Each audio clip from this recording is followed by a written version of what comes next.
call. Thank you, Adrian. Welcome to the meeting. It's Tuesday, July 12th, 6:36 p.m. I'm going to go through the members first and then everybody else just so that we can take a note of who's here. And I will call on folks in order. Brian Postlewaite. Here.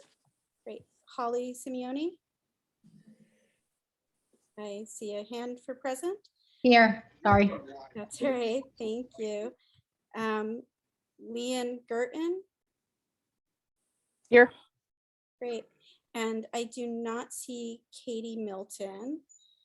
So if you want to mark her as absent, and Bonnie Dennis, chair. All right, so we have Adrian Pomeroy, the ADA coordinator, Associate Commissioners Harriet Ranbig, Henry Hardy, and Here. great, and Pauline Downing. I think I'm here. Great, and Jamie Perconti. Yes. Great. Hello. And then, guests Ginny Alberson and Julia Tuve. Yes, I'm here representing PTAC. Great, thanks, Ginny. Hi. Hi. So I'm going to go a little out of order. I want to be respectful of our guests' time. So Julia is going to talk to us about needs in Somerville after school and summer programs for youth with disabilities. We had talked about this as a potential area of funding for the commission. So I thought it would be good to have a parent representative talk to us directly. So take it away. And then after you're done, we can ask any questions. Sure. Hi, everyone. I'm Julia Tuve. I've been on PTAC with Ginny, but I'm actually planning to leave because I'm a co-secretary of CPAC, which is the Special Education Parent Advisory Council, and that's taking up a lot more of my time. I'm a parent of 2 children with autism. I am so sorry. I did not amend the agenda, and so I forgot this, but I had a request to do an accommodation thing prior to the start of the meeting. I am so sorry. So I want to give space for that, and then we'll jump into you again. Apologies. So Adrian. Thank you. This is Adrian. Thank you, Chair Dennis. I have, with her permission, and Pauline, I know you hear me, so if I get anything wrong, please feel free to chime in. Pauline has been, here with us, and besides the accommodation of Braille that we are already aware of, that I am working through, we did have another conversation yesterday about some additional things that all of us can do in this space to support Pauline and folks who may join us who identify the same way as Pauline, because you all discuss so many things in this meeting, and that's great. But sometimes there's so much information, it can get a little lost. So Pauline and I talked about just a few things yesterday that would be helpful, especially when we're looking at plans or variance requests, or maybe we have guest speakers who bring in materials for us to view, about different ways to discuss that information. So even though somebody like Pauline who can't see the PowerPoint or can't see the blueprint or the plans has some general idea about what is being shown, so she can participate as much as possible in this conversation. So that does take, I think, some advocacy work with the partners that do come in to do that work. Previously that might fall to me, combination with Chair Dennis, to maybe have a prior discussion or maybe be able to look at them to look for those things, even involve, Pauline when we can, but when they're here, sort of about how they're presenting those materials and how you all are having discussions so that everybody can get their feedback in, especially since Chair Dennis sets an agenda. There are certain time things just to sort of go through everything. So with that said, the first thing I think we can all do that benefits everybody is really be aware of the speed of our speech and how fast we are talking. in order just to make sure we are all hearing everything as clear as possible.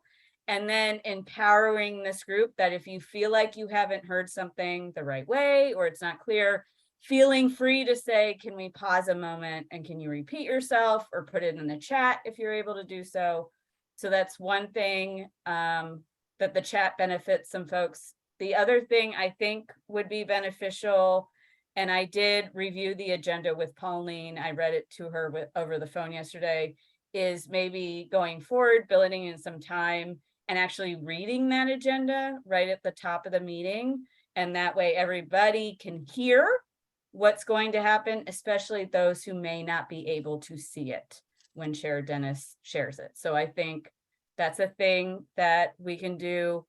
And then particularly with the discussions when we have plans or variance requests, like all these details in front of us, you know, sometimes things like that say, or we can read that it says 6 feet or 3 feet.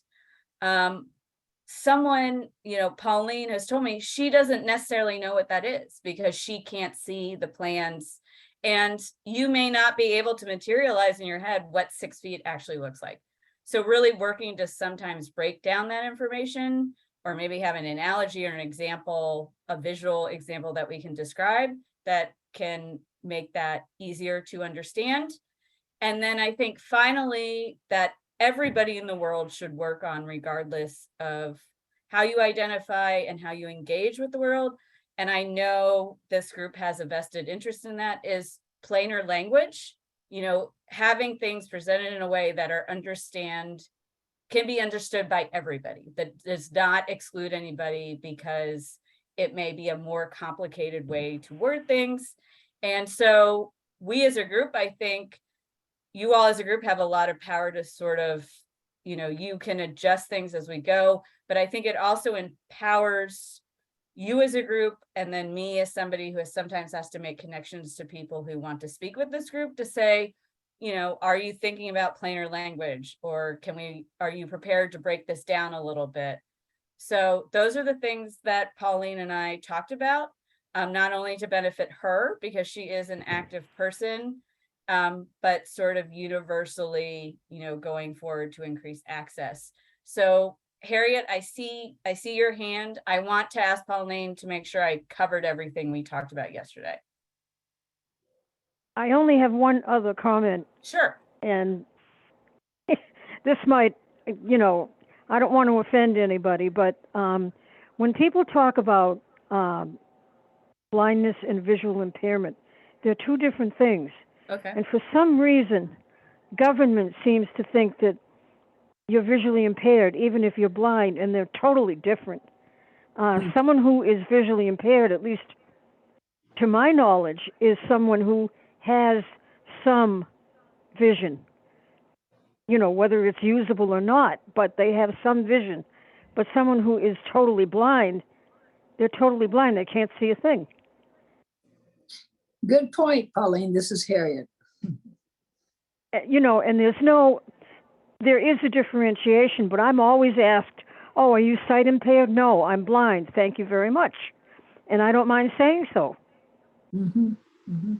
You know, and I think people need to get over being afraid of using the word blind, because that's the state of affairs. You know, I'm blind.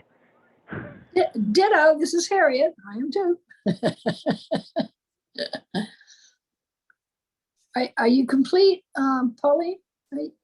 I'm totally blind. I have no vision at all. No. I meant, are you finished speaking? That's what I meant. Oh. Oh, I'll get my ears fixed. Sorry about that.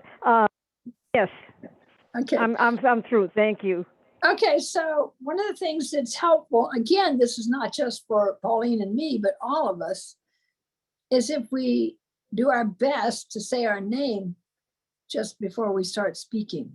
That's hugely helpful for Pauline and me, and ultimately for everybody to learn each other's names over time, or just to be comfortable. And the second thing is, and this is said in a number of the meetings that I'm going to, please say the name of the organization and then the acronym, because let me tell you, there's so much abbreviation soup that it can drive us wild, at least me. That's just a request. That's just a request. This is Pauline. I agree wholeheartedly with that. This is Bonnie. Thank you so much, Adrian, for sharing, and Pauline for asking for what you need, and Harriet for your comments. And that is a good reminder that I was a little spacey in terms of my wireless cutting out, and I forgot my usual announcement. We do request that before you speak, you say your name. It helps with identification, and it also helps later for people reading the transcript to be able to follow the conversation. And we've had a request that if people are comfortable sharing their pronouns, that's great as well. So again, my name is Bonnie. My pronouns are she, her. And I see Jamie and Leon with raised hands. I'm happy to continue this discussion. I'm happy to do a couple of very quick comments if they are, or to come back to it. But I do want to note that our presenter has kids and might be on a time deadline. So if they're brief, chime in now. And if not, we can come back to this immediately after the presentation. Right, Lisa. This is Leon. I have two things. One is a follow-up to that I can come back to, but also I just want to note that I am not seeing an option for the closed captions. So I just wanted to flag that early on. If you click the More button on the bottom of the screen, there are two options. There is a Show Subtitle and there's View Full Transcript, and either of those should work. Is that the from the captioner or the automatic one from Zoom? The View Full Transcript, this is Bonnie, the View Full Transcript is definitely from the captioner.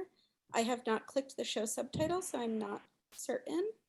Okay, that may just be a change from the last time I looked at Zoom. So thank you for that. Great. And yeah, I can come back to my other question afterwards. Thank you. And Jamie, did you want to come back afterwards, or? I just wanted to raise something that is related, but probably its own separate discussion. So we definitely should not have that discussion right now. I don't want to keep Julia waiting. But I just wanted to mention, you know, with these accommodations and trying to be mindful of speaking slowly and clearly, and the in-depth discussions that we often get into in these meetings, we are frequently pushing up against the limited time that we have for the Zoom meeting. And I'm not sure what the origin of that like fixed length of the meeting is, but I think it would be worth looking into what our options are for extending the meeting to a longer time slot. Thank you. Yeah, this is Bonnie. Thank you. Jamie noted to continue that discussion later. And Adrian, I noted your suggestion to read the agenda as well. I also went over the agenda with Pauline this morning. If anybody needs me to read the items, I will do that. But otherwise, I'd like to move on to Julia and make that a note to start doing in August.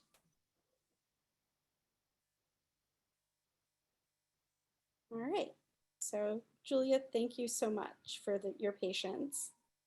This is Julia. My pronouns are she, her. Thank you for having me. To that point, I'll just say again, I am on the Special Education Parent Advisory Council, or the CPAC, and in our meetings, we also are supposed to read out all of our acronyms because of translation as well. So currently I am on the CPAC. I have two autistic children who both have individual education programs known as IEPs.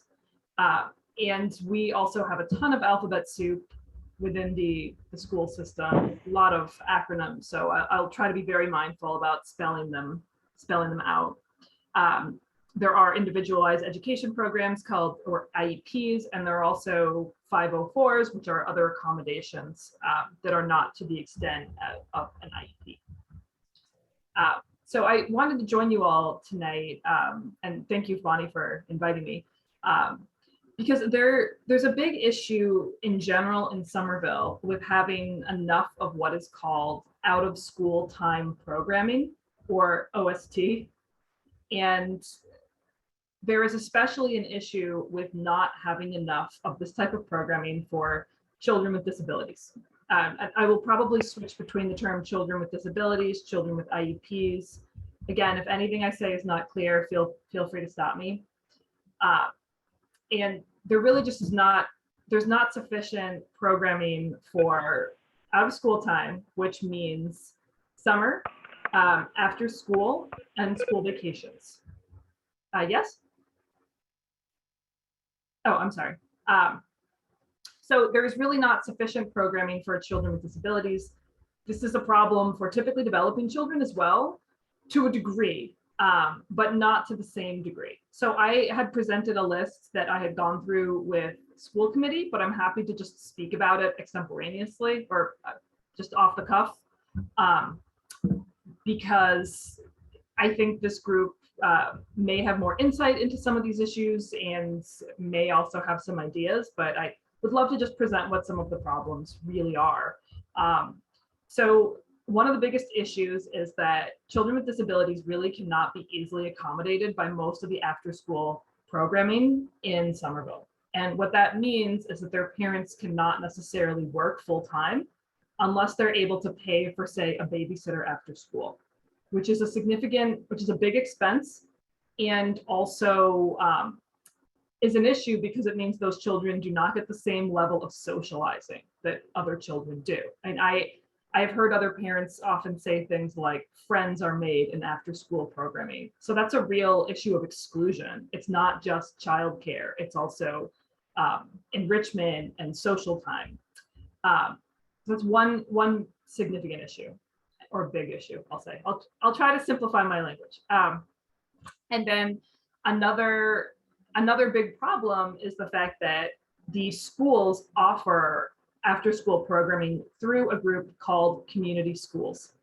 The process they use is very difficult to understand, but essentially you apply in January and your application goes into kind of a black hole and you find out months later if you got a spot.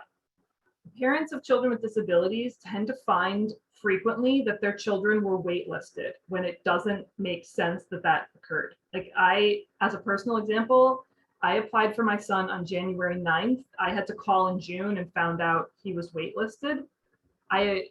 He goes to a school where not a lot of the children are returning students, and he was waitlisted all of last year. It's just an example. It's not, necessarily my personal grievance, but it doesn't really make sense that he was excluded from this program, except for the fact that he has an IEP or an individual education program, which they'd be required to follow because it has particular accommodations. There are other after-school programs in the city, but they often are for particular age groups, or they say require potty training or toileting. Only 50% of autistic boys are potty trained by the age of 5, for example. And these programs also are known to kick children out if they have behavioral problems or require them to leave the program. And that can happen if if there isn't enough staffing, or if they just do not know how to accommodate the children. So this first came to my attention, both this problem in after schools and in summer camps that frequently also often will require potty training, which they won't say in their manual. You have to call and find this out, or they'll say on the phone they cannot accommodate, so there is not necessarily a trail. But this really came to my attention because I'm in a Facebook group with a lot of other parents of children with disabilities, and the majority of them are autistic or have ADHD, but there are other disabilities as well. Like seizure disorders come to mind, physical disabilities, etc. And it's pretty common for parents to get calls home to pick up their kids from after school if they are accommodated, to pick them up early because of behavior, or to pick them up from camp, to be told that they cannot go on a field trip unless the parent goes too, even though that's illegal, and telling the parent without enough time in advance, so that they cannot get a, I don't know what the acronym stands for, but a CORI check or a CORI check. It's like a background check that's done in schools. I forget what the acronym stands for, but essentially a background check. So there may not be enough time to actually do it. And there are a lot of these instances. I was told this past spring about a child who actually is in the after school program and is in a wheelchair, whose parents were told that they could not be accommodated during vacation week programming because there would be 2 field trips to an arcade and a movie theater. And those are accessible places that can fit wheelchairs. The issue was travel. So they were trying to tell parents that they needed to take off 5 days of school, or 5 days of work, and that this child would be excluded from social time because of what is really a pretty minor problem, considering everybody else was going to be given transit to those field trips. And of course, once school committee got involved, the child was accommodated. But it shouldn't come to that. And even knowing to reach out to school committee or to reach out to city council is a privilege. And we do see that children in certain communities, or whose parents may not be as educated, may not be as wealthy, may not be as privileged in a number of ways, do not know when to push back or what their rights are. And so from my perspective, I am white. I went to law school, so I know how to fight back against issues that tend to come up. So my children are generally accommodated and have and do have IEPs, for example. But a lot of people do not. And I am starting to speak more with the Latino community, which also tends to be more excluded from a lot of this programming. Their children tend to get these accommodations less often. It just is true. Luckily, they have started to organize and work with Mass Advocates for Children, or MAC. And I don't want to get too derailed talking about some of that, but I just want to point out that, if these are pretty big problems, and I have lots of individual instances that I can point to, but really what it comes down to is there just is not necessarily there's not the commitment within the city to accommodate children with disabilities. It's easier to tell parents something like, you are not, you're on the wait list, you can't accommodate. I just opened up an email from the Special Education Parent Advisory Council email, or CPEC email, where someone said, I'm moving to Somerville and my child has a seizure disorder, and I would really prefer they go to after school and at the school and not go to a different place. And it seems like the school can accommodate, but we were waitlisted. And I think those children should be prioritized, not waitlisted and not told they cannot be accommodated, especially since a lot of the accommodations that a lot of the children would need is really more increased staffing ratios. For example, many would need sensory breaks, functional elevators. A lot of this is really not that complex. And I partly wanted to talk with this commission because I wanted to talk with also adults with disabilities who have probably been through a lot of this in childhood, unfortunately, probably have personal experience.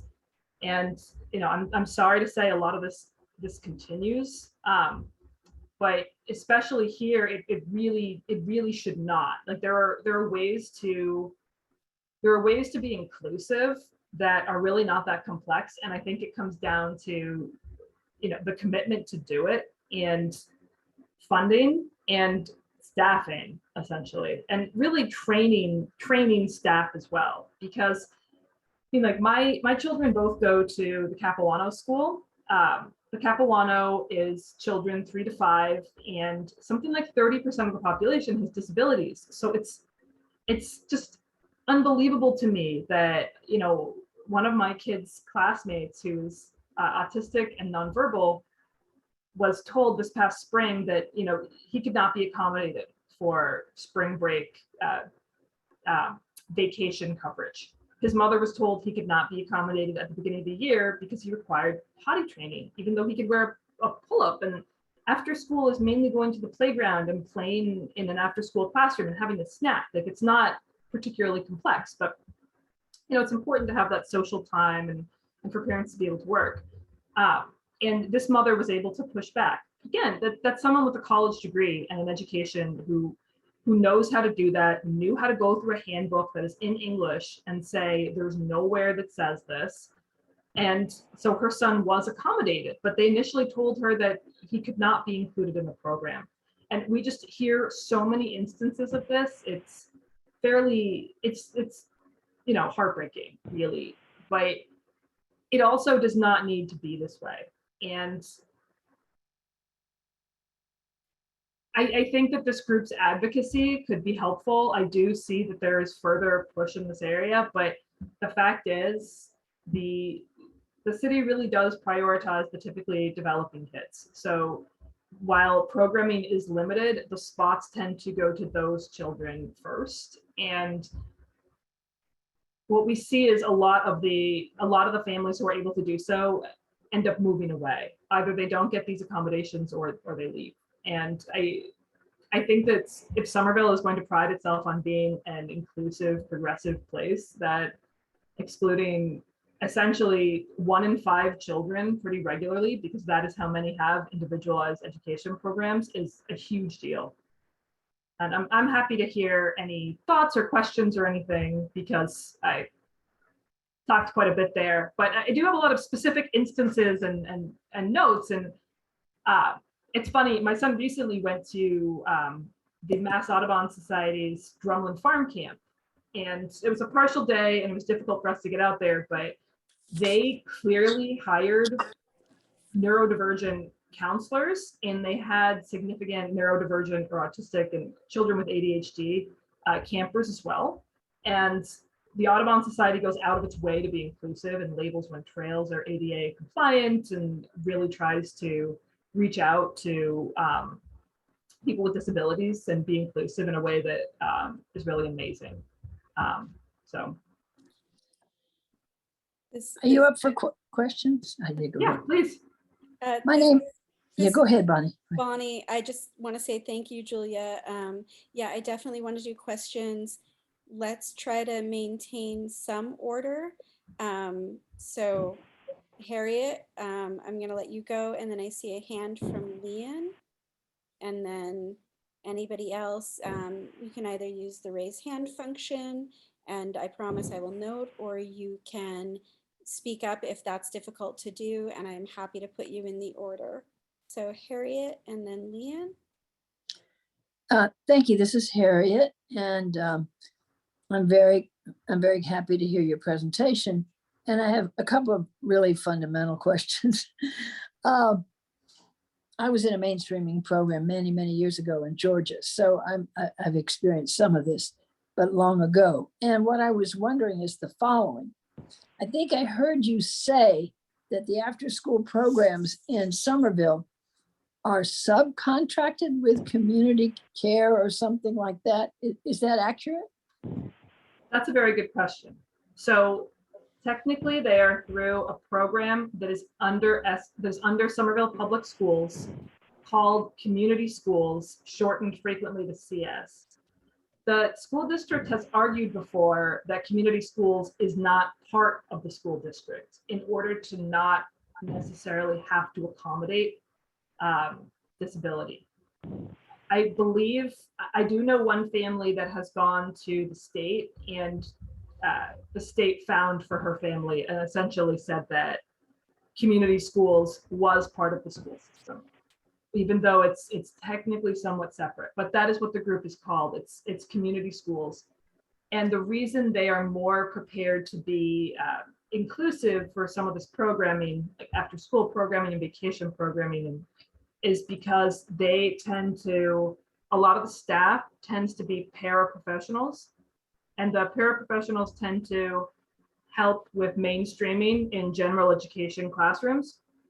and some also will focus primarily on the substantially separate classrooms, or they're called sub-separate. Like my daughter is currently in a substantially separated classroom, so there are more paraprofessionals.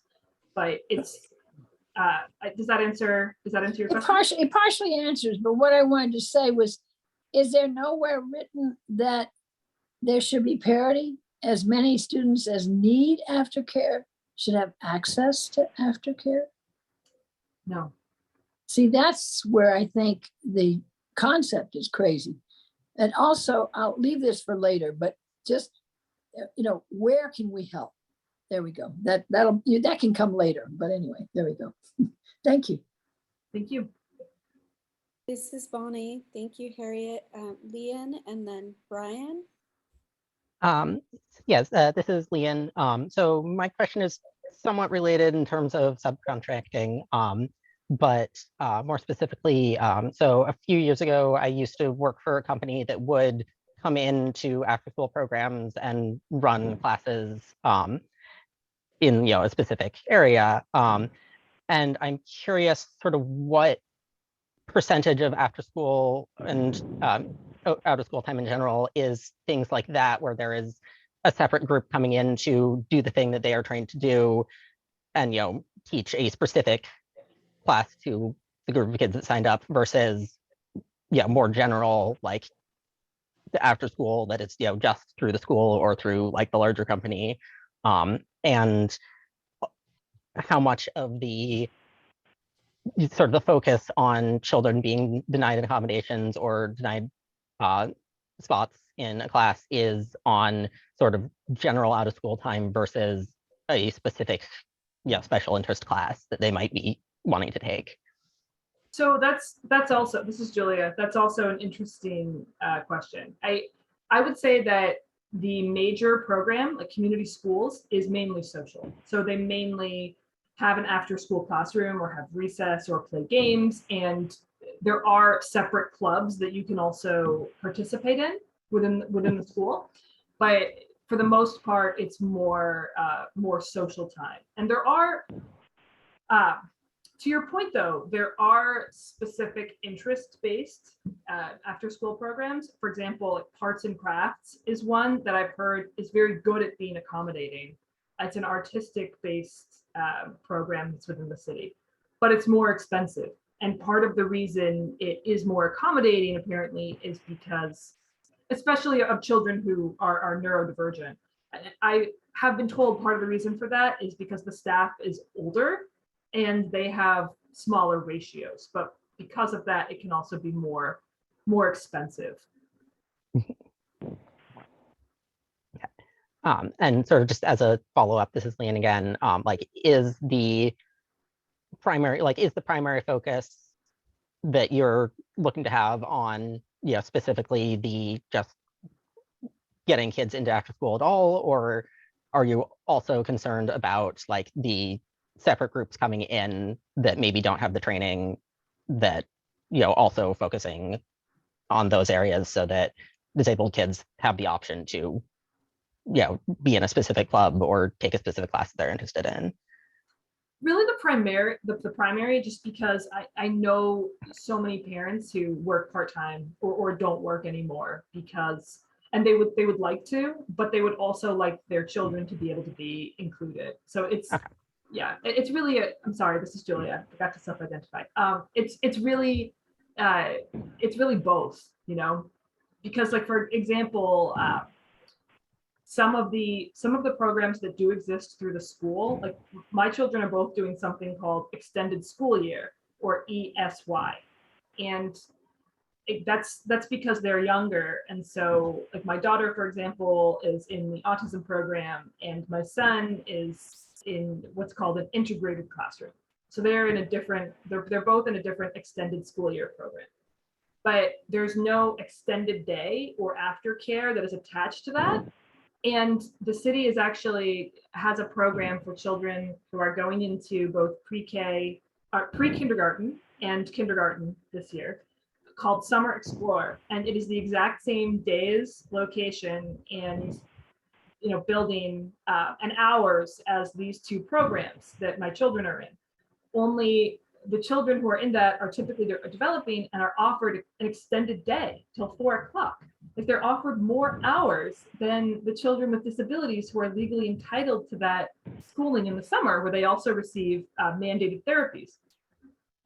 And it's a little shocking to me because I saw this months ago and said, could other children participate? And I talked to, I talked to somebody in early education who said, yes, but we have to see if other parents want to sign up first, and we'll see what the wait list looks like. And after that, if there's space and staffing, you can potentially enroll. I was told it was too full, but it's okay. But I know another mom whose nonverbal autistic child was sent home on a bus at 2 p.m. on Wednesday, on the first day. And she had been told he was in that extended day program, and then was told he didn't qualify because he was in the extended school year. And after she argued with a few people, they found him a paraprofessional, and he will be starting on Monday. But still, things like that happen all the time. And it really, I know staffing is difficult right now. We're in a unique period with the pandemic that just remains an issue. But they really don't need to do things like that. Do you know what I mean? I get it seems very purposeful. This is Bonnie. Thank you. I see Brian and Jamie, and I wanted to make sure, Pauline, did you have anything, any questions? My question is, why does it take running through hoops to do anything for kids or people with disabilities? I don't get it. Are we such a callous society that this is the norm or whatever? I don't know. This is Bonnie. I share your frustration on that, and I wish I had an answer. We all wish we do. This is Harriet. Yeah. All right, Brian and then Jamie.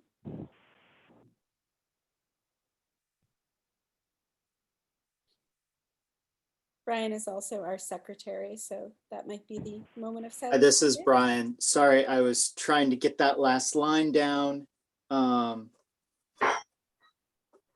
Because though it was a rhetorical question, it was an important point. I think my main question follows on Harriet, the last thing Harriet said or asked is, what, Julia, do you want the SCPD to do?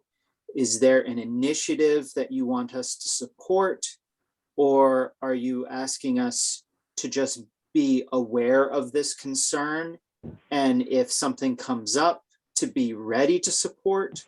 I'm not really clear what's the action item. That's fair. This is Julia. I would like your support. There's a new out of school time director or OST director named Heather McCormick, who is primarily focused on this type of programming. And she has acknowledged that there are real gaps in the programming for children with disabilities. And when I had reached out to her, she told me a coalition is forming to advocate for better out of school time programming for children with disabilities and for more of the community that has been excluded in general. And I told her I'd like to be involved in that.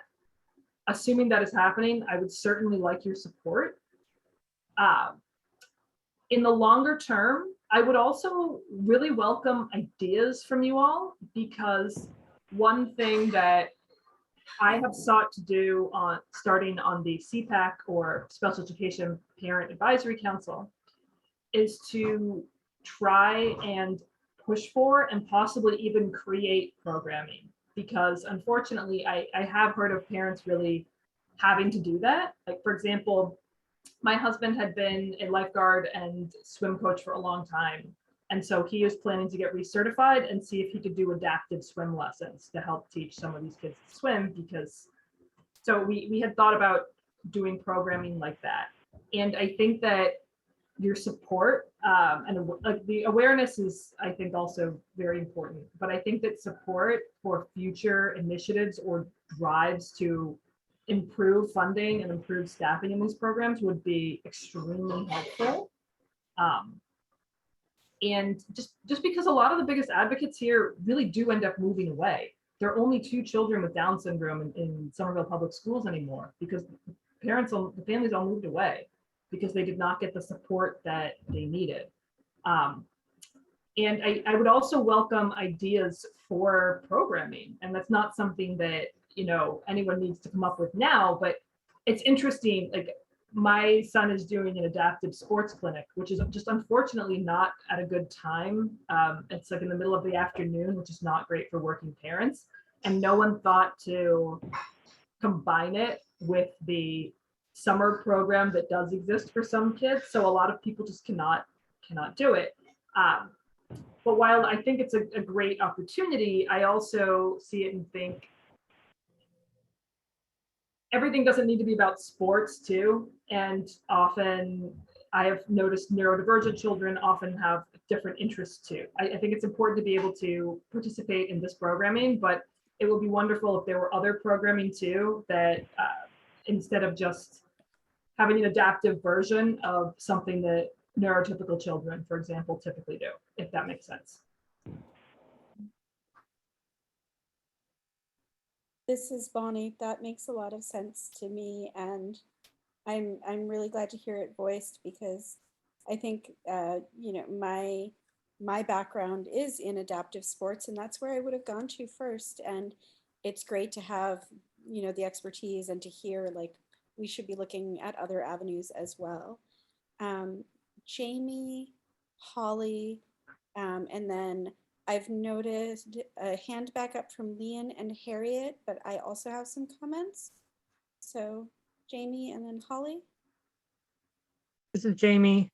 So I wanted to ask about how the issues that we are talking about intersect with the way that the pandemic has been affecting everything, and obviously that has changed a lot from the beginning of the pandemic till now. And you already mentioned getting staff is a difficulty. Mm-hmm. But are there any other particular things that come to mind related to the ongoing impact of the pandemic? That's a good question. I mean, staffing is certainly an issue.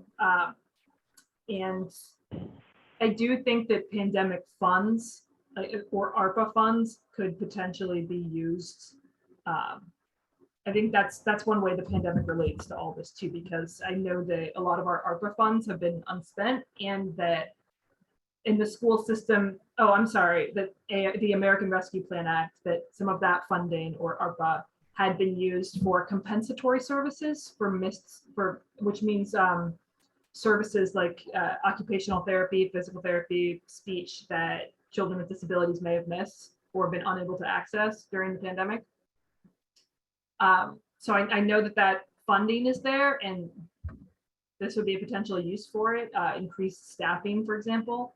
I will say that some of these issues were a lot more stark during the pandemic as well, because when schools were completely remote, there was outdoor in-person after-school programming, but it wasn't accessible.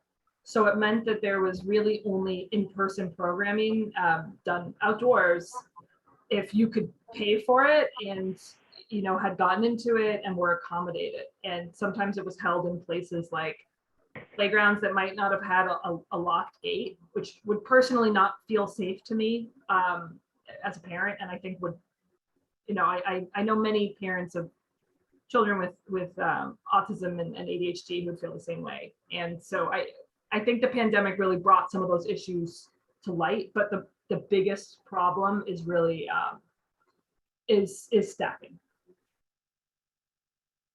Okay, thank you. Mm-hmm. Holly?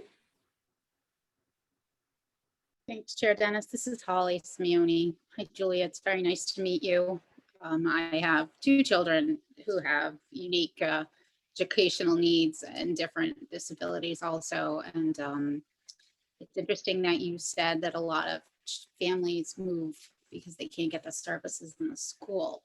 Do you happen to know if they're also getting outplaced or if they're not getting either inclusionary education in our public schools, or if they're being placed outside of the city, like actually my oldest daughter was, because of her needs? Or you just, and it's more of a question, I'm just curious. Sure. This is Julia.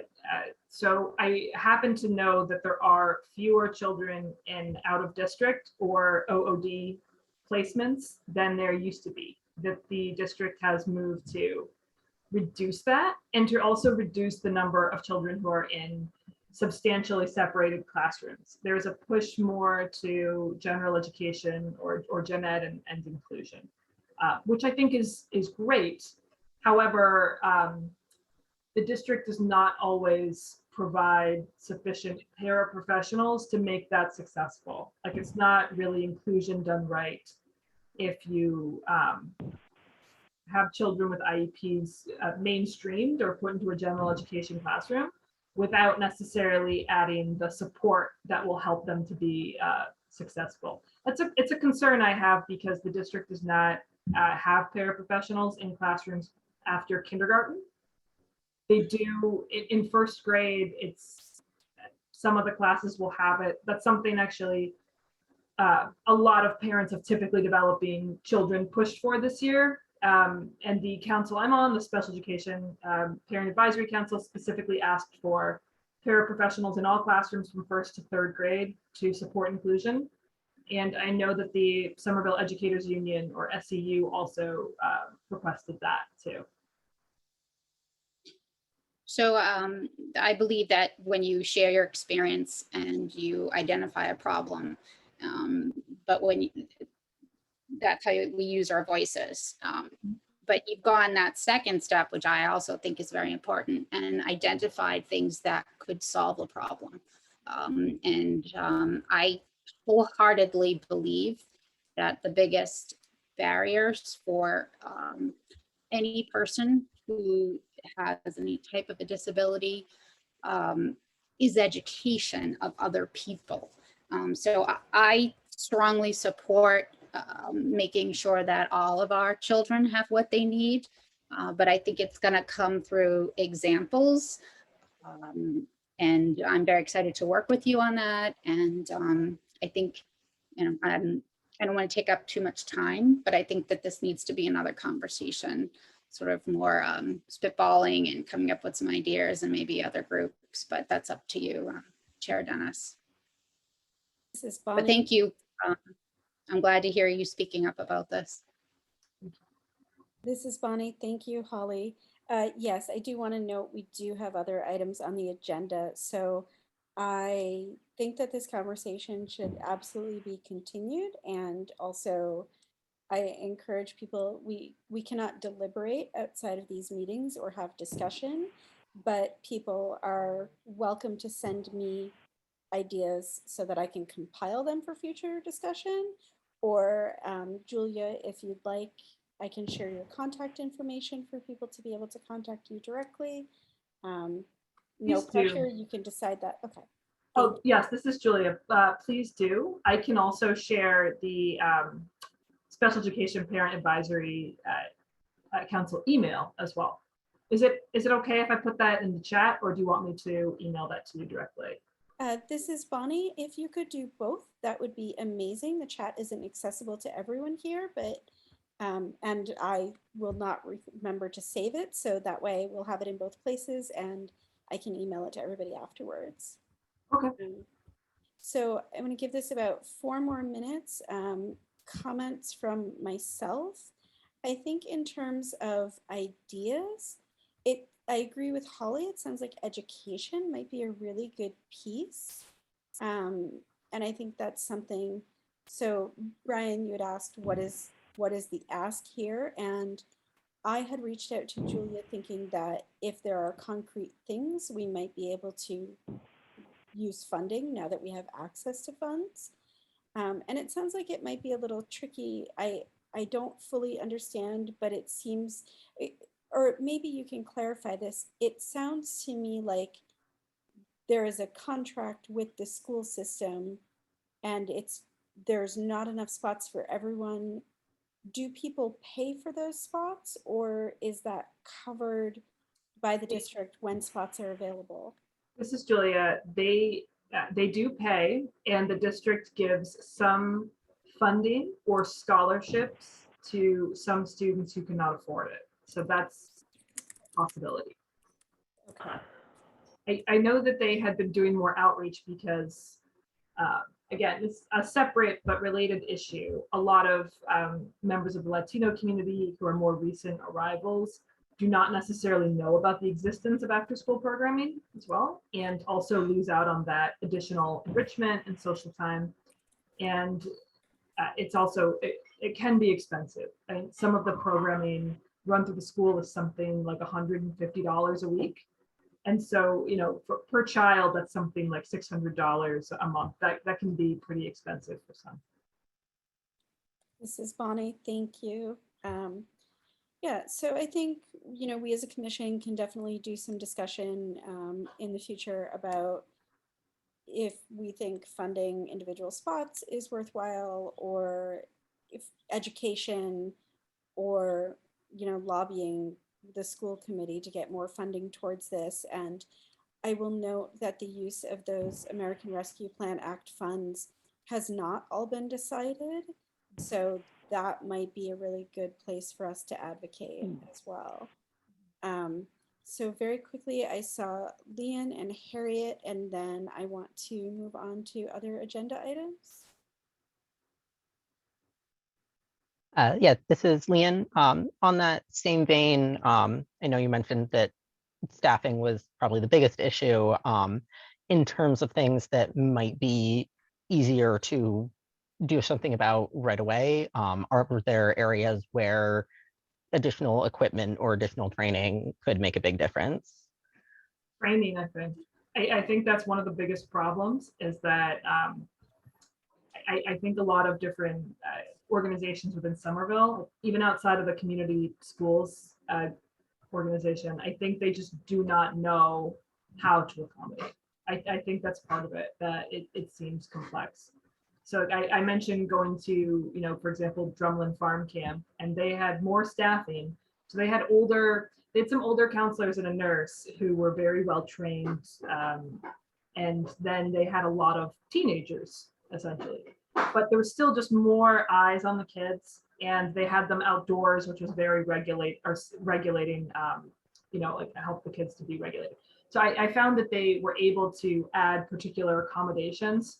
And when I spoke with them, you know, they talked about breaks and sensory toys and things that are really not that complex once you know that particular space, but that might be difficult or overwhelming for some of these organizations. Because, and a good example to me is I was told, for example, the YMCA is going to have more spots, but I've also been told by another family, you know, their child with ADHD was kicked out of that program for multiple behavioral incidents, let's say, whereas maybe that same child did not have those incidents in school with well-trained professionals.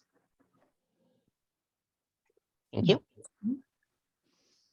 Bonnie, I think I'll forego, this is Harriet, I'll forego my turn and write to Julie. The only thing I'll say is, obviously, we've just put our toe in the puddle. And first thing that grabs me is school committee, mayor's office, et cetera, et cetera. What's education? So, but I would love to chat with you or exchange email, Julie. Sure. See if we can think some things through. Thank you. This is Bonnie. Thank you. And yeah, thank you so much, Julia. I think it is just the start of the conversation. And you know, we're going to be discussing further into the agenda use of the accessible parking funds. And one of the things to note is the procurement process, which unfortunately takes time. So I want to be realistic about whether or not we're going to be able to accomplish anything this summer. Mhm. Mhm. But I think that this is a really important topic, and we would love to figure out how to be of assistance, because I don't think the problem is going to go away. So thank you for getting us started pretty in depth on it. Thank you for having me. It was very nice to meet all of you. Thank you, Judy. Thank you. So I think in the interest of time, I'm going to hold my chair report until the end if there is time. Um, Harriet wanted to discuss a little bit about the Municipal Vulnerability Preparedness Grant, which is quite the mouthful to say. So Harriet? Sure, and this is Harriet, and this is going to be very brief. I was invited to be on something called the Equity Council for, I think it's a 2-year overseeing kind of granting thing. And fundamentally, I think 93% of all the 300 and X towns and villages and entities in Massachusetts are by law supposed to have municipal vulnerability preparedness. And the definition is simply prepared for any disaster to support vulnerable individuals. And that ranges from age to disability to low income, immigrant, you name the marginalized groups. And what I've learned, in part thanks to Adrian and in part thanks to some other stuff, is that technically we have a plan, but when it doesn't really function without an action plan. And those are two separate parts of the process. And the action plan is, I think, in the application phase of a whole batch of cities called the Mystic Valley. Can someone help me remember what it is? The Mystic Valley Watershed. That's it. So that's a part of it anyway. But these, like everything from Chelsea to Medford to Somerville, Cambridge, etc. These different municipalities are involved in developing an action plan. And I would love any assistance from anybody on this commission or anybody you know, because wherever there's extensive web research to be done to help get underneath this a little more thoroughly, I could really use some assistance. So basically, this is a request. And Bonnie, well, I think my email must be on the list somewhere, but you can share it with anyone who wishes it. And that's pretty much it, because the whole point is, from what little I've experienced, these MVPs are underdeveloped. And you think about really small places that have 300 people or 1,000 people, they don't have a whole lot of funding to figure this out and to even consider the ramifications. So it's also a huge topic. So if anybody's interested in taking on a little bit of research with me, that would be fantastic. Thank you. This is Bonnie. Thank you, Harriet. Sure. Brian put in the chat that it's the Mystic River Watershed Association. And that, from my research, is the current grant that Somerville is working on. I think emergency preparedness and disaster preparedness is in general.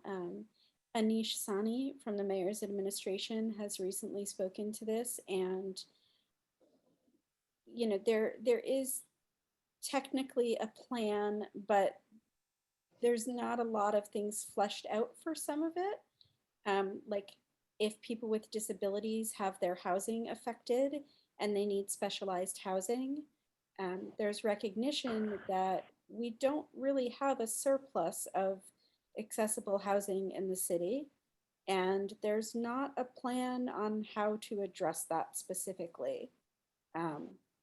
So I think that's, that's an area that I have some particular concerns on, having been kind of forced out of the city because of the lack of it. But I think in a disaster situation, it's also critical to think about, because simply moving people out of the community, I don't think is sufficient, because it's really hard to get back in. Jamie? This is Jamie. I just want to mention that issues relating to emergency preparedness and one of the plans for something in that general area that the city has was discussed earlier in the year in the city council's open space, environment and energy committee, which is chaired by Councilor JT Scott. So that might be maybe worth touching base with Councilor Scott just to see if that is related, or if any of the things that are still in that committee are related to what you're trying to figure out, Harriet.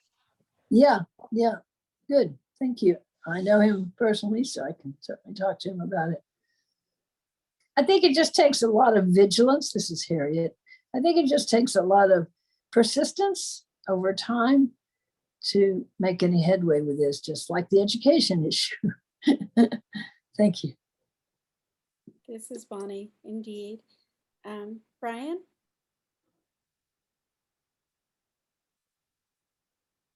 This is Brian Polstwaite.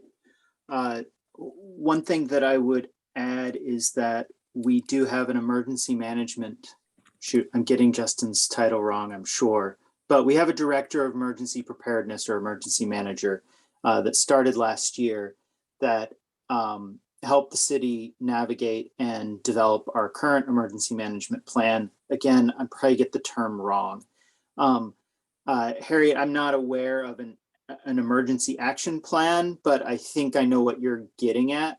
But what may be helpful, Adrian, is to see if Justin Cates can join us for some meeting and get us some insight into the elements that go into our emergency and disaster plans.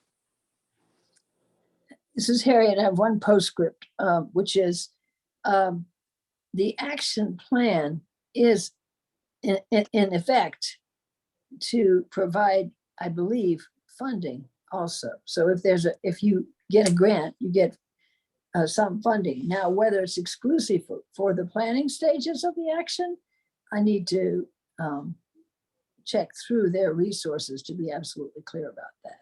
So yeah, that'd be great to have Justin come in. Thank you. And just to clarify to the title, I just looked it up. It appears it is Director of Emergency Management, to help out my colleague, Brian Polstwaite, on those titles. But to be fair, they change sometimes, and people often control their own narratives about those. So. So I will check with him about coming, and I could maybe talk with you, Harriet, about specifics, or you, Bonnie, about what we want to maybe see in that overview. So we're making good use of that time. But I will start that conversation tomorrow and I'm not sure, Chair Dennis, what we have coming down for August. Yes. Would you like me to aim for August? No. Okay. No, Bonnie, I think August, we have several things already, and it's probably going to be pretty full. So I think that it would be great to get Director Cates lined up for September. Okay. Interimly, I could also check in with him, I suppose. This is Brian. I know that we just, the plan that the city has is a 3-year plan that was approved last winter. However, there was discussion of updating it on a more regular basis, which the city does have the opportunity to do if we so choose. So I don't know if Justin or Chief Breen or anybody has been considering updating it more regularly, but I think having this commission part of that next update would be good to get in Justin's and everyone else's mind before we get to the point of actually updating it, because once we get there, it goes by really fast. This is Bonnie. Great. Thank you. All right. I want to keep us moving. So very quickly, the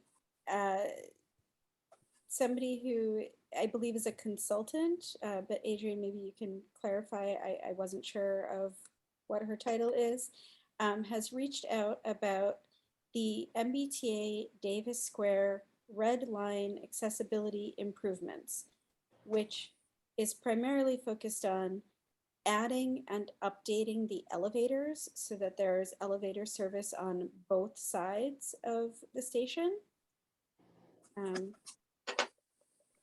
Does that sound correct, Adrian? I see a head I nod. believe so. I was just trying to find her email so we could get the credibility right. This is Bonnie. I'm not going to do that because I have the agenda up in my email right now. That's what I was So- trying to do, but I can't. Yeah. So there is a meeting with the Council on Aging on July 18th, which I think is, it's either next Monday or Yeah, it Monday, is. yes. At 11 a.m. It is in person at the Tufts building, and I will forward that email to folks after this meeting so that if you want to attend, you can. I have also requested a separate meeting specifically for this group because I know that daytime doesn't work for everybody and in person does not work for all of our accessibility needs. And I think that there might be materials that it would be useful to get translated ahead of time.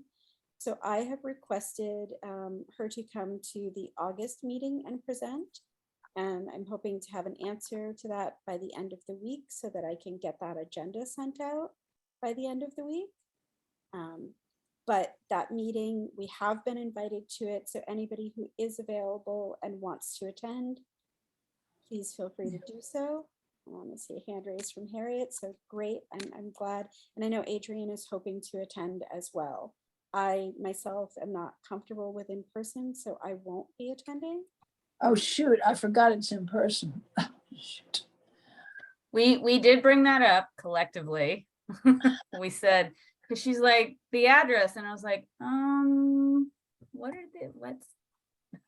Yeah, this is Bonnie. Yes, Adrian, thank you for bringing that up. And I did reiterate that, you know, to accommodate people with disabilities, there really needs to be a not in-person option. So I but think she is apparently the assistant project manager for City Point Partners, which, and I'm making assumptions, sounds like a working consulting firm in that vein, but I would have to do a Google to determine.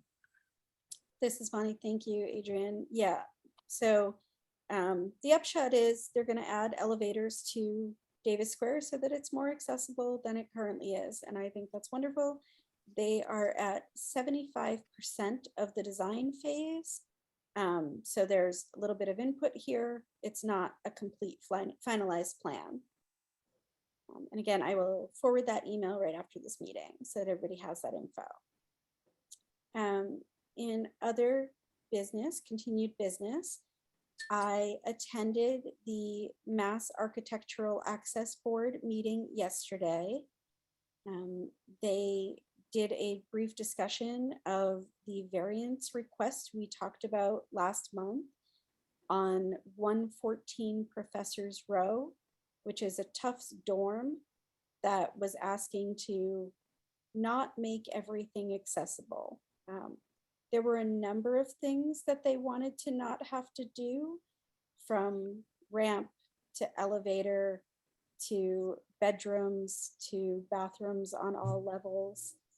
And the status of that is that the access board decided to move it to a full public hearing So that has not yet been scheduled, but it will probably be a week from Monday or 3 weeks from Monday. And as soon as I see it on the agenda, I can share that with people.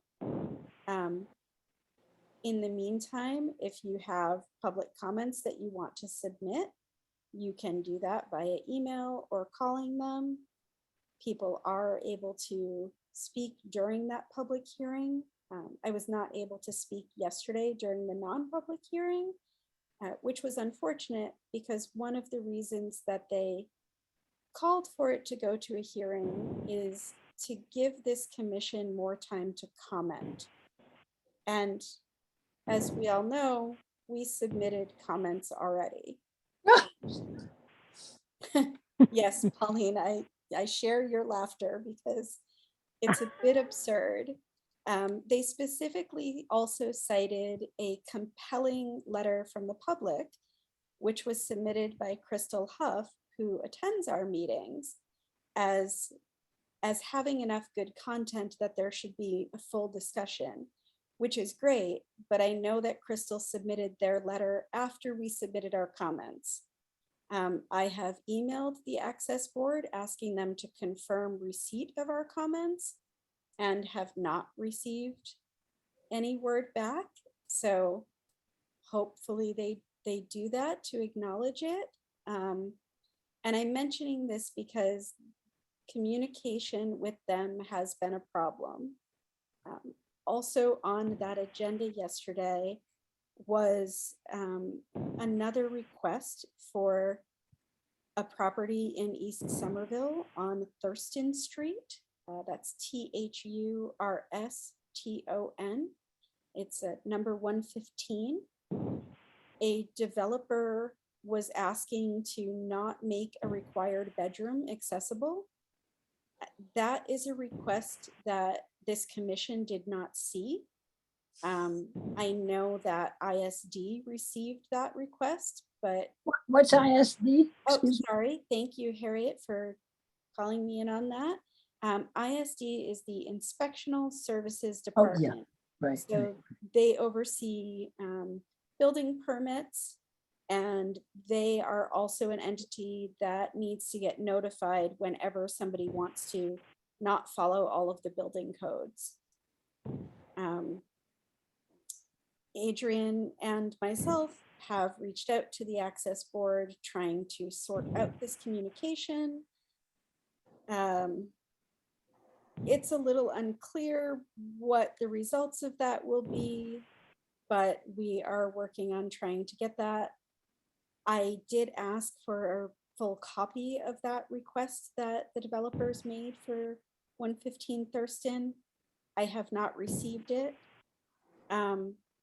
But the board denied the requests as they stand. So the developer will either need to make the request differently or not move forward. So right now, we don't need to do anything unless somebody feels like reaching out to a developer directly to talk about the importance of accessibility. Jamie, I see your hand raised. This is Jamie. When you say not move forward, do you mean do the project without the variance and actually comply, or do you mean not do the project at all? This is Bonnie. So it's all speculation. The developer was not at the meeting, given it wasn't a public hearing and they were not required to be there. Their application for the variance said that in order to provide a second bedroom in one of the units, they would need to make that bedroom have a step up into it, which would not comply with making it accessible as required by the various codes their building triggered. The Access Board said no, and they suspect that what the developer will choose to do is drop that bedroom and turn that from a 2-bedroom into a 1-bedroom. So I am trying to find out who the developer is. I do know from research that they did not ask the zoning board for relief, the zoning board of Somerville. So what they told the Architectural Access Board is, because of Somerville's requirements on setbacks and heights of buildings, they could not make this particular bedroom accessible because of the height they needed to get the garage spaces.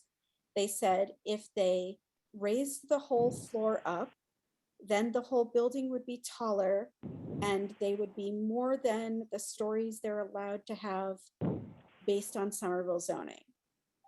So my thought on that is they could ask the Somerville zoning board for relief on that to get permission to build higher, and still provide that other bedroom.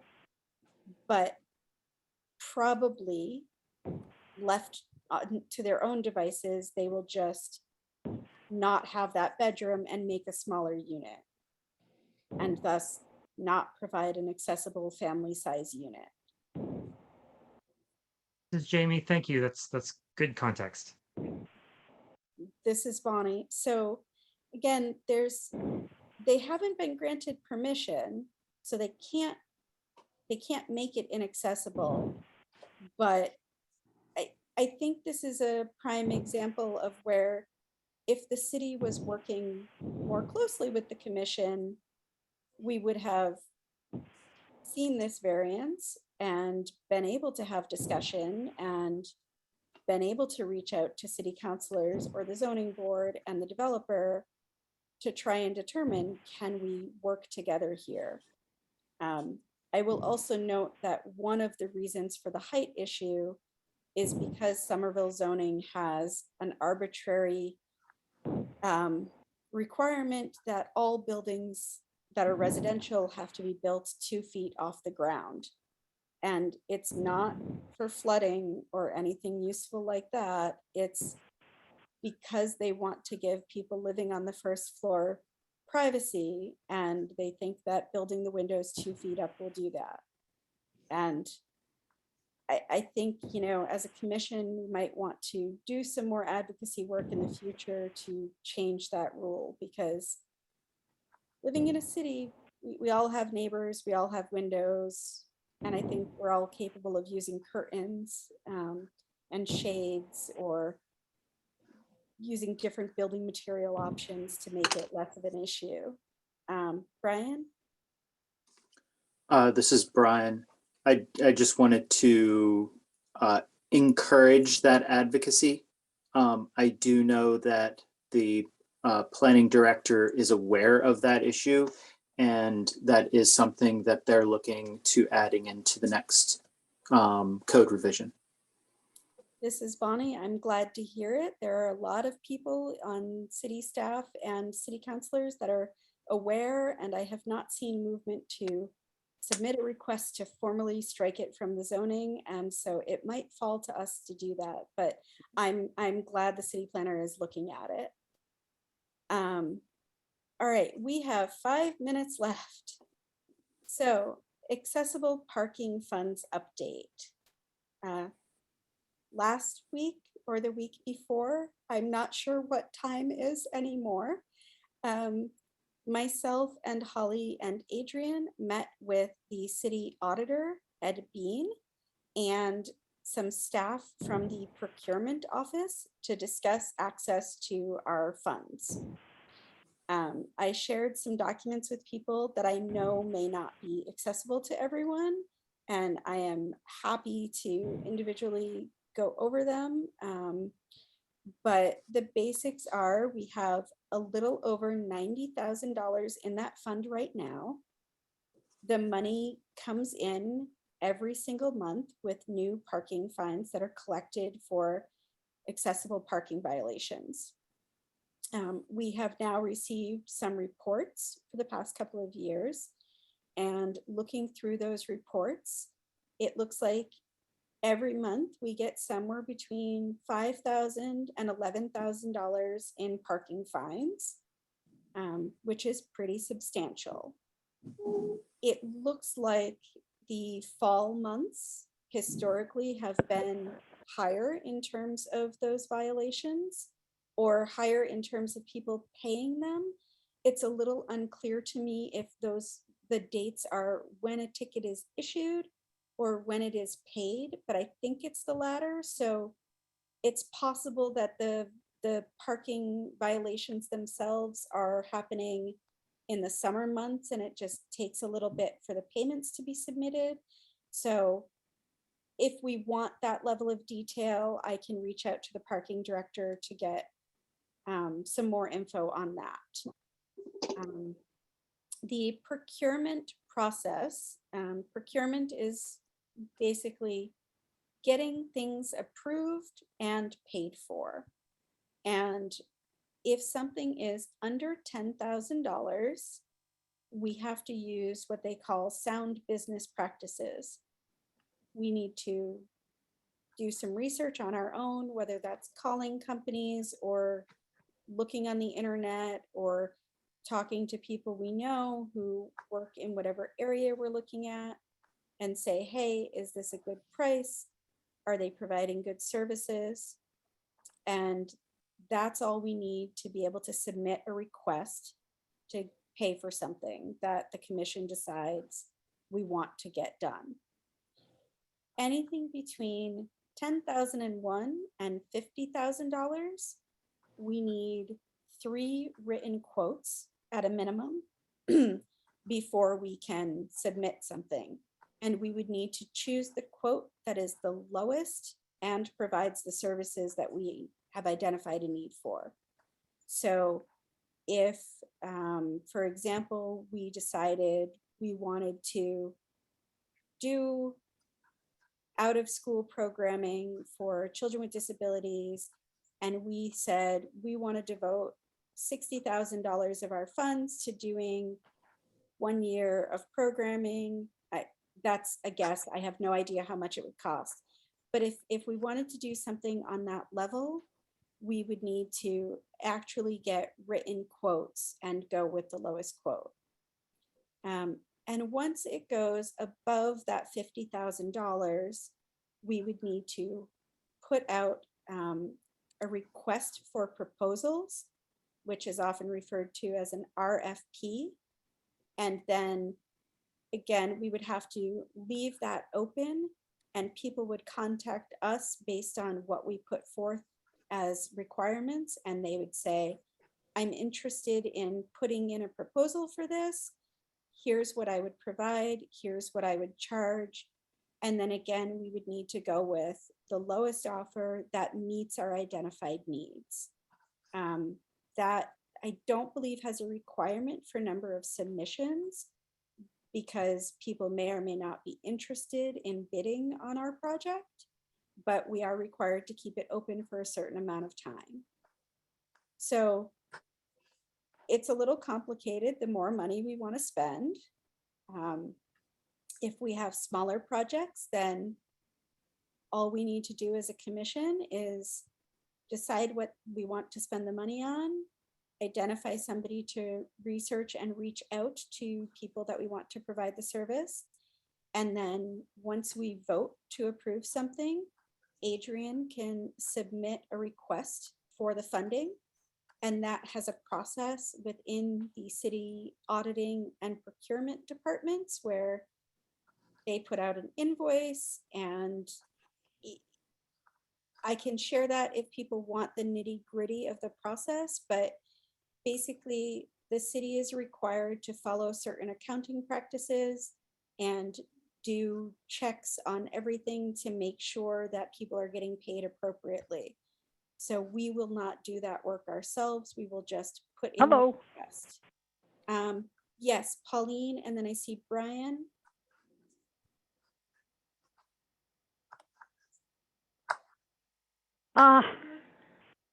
No, I was just thinking about the parking fund thing. When do we have to have a plan for that?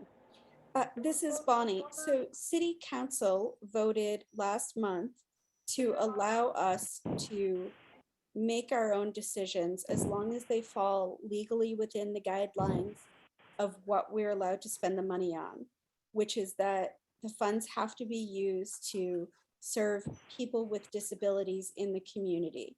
So we no longer need a plan.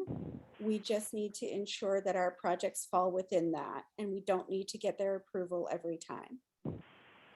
Hooray! Okay. Harry. Brian, very quickly, and then I want to note it's time to wrap up, unfortunately.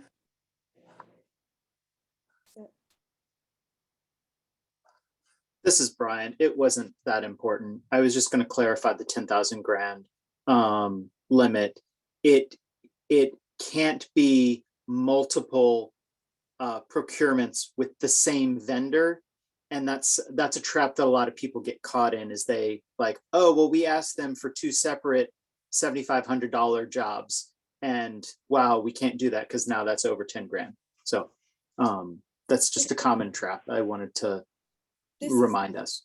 Bonnie, that's very helpful. And I don't believe that came up in our training. And okay, that's a good note to get some clarity on whether that is in a specific timeline. Like, I understand we couldn't do, 2 in a row, but I definitely want to get clarity on if we hire somebody to do one program and then 6 months later have a different thing, does that trigger it as well? So it is per vendor per calendar year.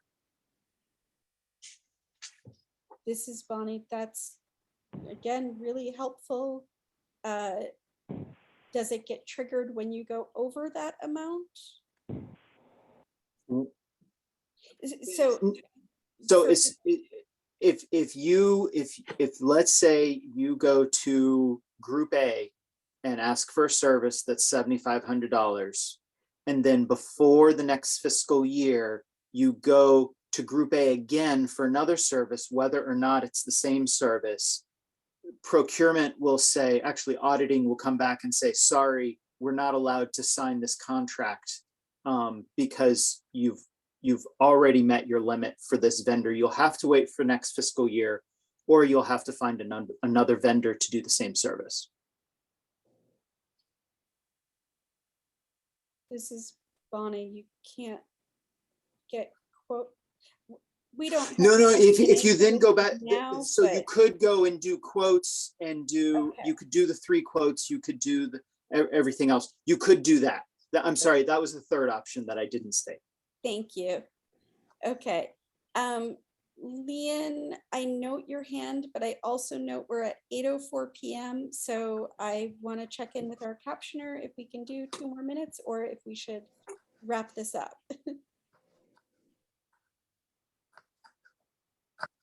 We can go a few more minutes. Thank you. Thank you so much. All right, so Leon. Thank you. This is Leon. I just wanted to get back to my follow-up to the discussion at the beginning. I had a question around the identifying yourself before you speak. And what I wasn't sure on is if there is like a conversation that ends up going back and forth a little bit, is it helpful to identify yourself every time, or is it clear from the context that it's the same person responding again? This is Bonnie, as you'll note from my modeling. I think it is helpful. Hopefully the captioner is catching it, but in case not, because there are often pauses in the things we're saying, and sometimes people jump in, I think it's best practice if we can try to do that. And I understand it can get awkward. So if you don't, hopefully people will catch most of it, but I think the goal is to aim for that. Thank you. Okay, this is Leon. Thank you for the clarification. This is Bonnie. Great. So I am going to motion to adjourn the meeting. I know we didn't get to everything. And yep, I will go back briefly to Jamie's comment on the time limit. I don't know the history. I I do think it would be difficult, given our population, to do open-ended meetings. I know I certainly could not hold the focus like city council does for 4 or 5 or 6 hours with no idea of when things will end. But I think it is worth perhaps next month having a discussion as a commission if we want to maybe switch to 2-hour meetings instead of 1.5, since we pretty routinely butt up against the time that we do have. So I can definitely add that to next month's agenda. And if people can think about that in the meantime, in terms of your capacity and whether or not that would be a difficulty to you, the other option would be to do less items on an agenda or 2 meetings a month. And I think there's going to be no perfect solution, and it will just be a matter of consensus of what the group thinks is most feasible. So thank you, everyone. And I'm sorry for not remembering, do we need an official call or do I get to just adjourn? Oh, adjourn. You're actually supposed to vote on adjournment. Great. Then would somebody like to motion? I move This to is adjourn. Lee, and I was about to second the motion you made, but or the one that I interrupt Brian making. Great. This is Bonnie. I'll take. So Holly? Oh, no, No. Can you This give is a Lee, and I yay or a motion to nay on adjourn. adjourning? yes, and I will second that motion. This is Holly. Great. I thought Brian was first and Leon was second, and I was enjoying the comedy. Jamie, Yes. Holly, I think you're being asked for your vote on the motion. Oh, I approve. Thank you. Brian? Sorry, everyone. I saw a thumbs up from Brian. I Lee? approve. Great. This is Bonnie. I also approve. Thanks so much, everyone. And I will see you next month. Thank you, Bonnie. Thank you, everybody. This is Jamie. Good night, everybody.